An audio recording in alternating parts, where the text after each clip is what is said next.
How to fix Telegram? This cannot be displayed on your channel problem. Hi everybody, welcome back to TechTube.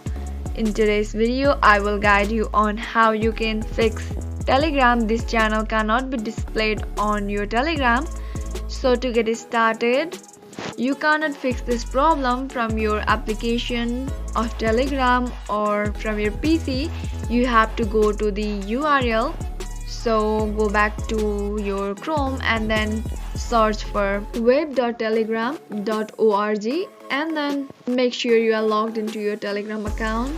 So from the appear screen, what you gotta do is click on that three dots or menu bar and then go ahead and click on your settings. Upon clicking on that, you'll be appear with this. So simply tap on privacy and security, scroll down and then enable your disable filtering option on sensitive content side. So once you have done it, you won't be facing this problem anymore. So this is how it is simple and easy. If you found the video to be helpful and easy, go ahead and subscribe to our channel and also press the notification bell for more updates.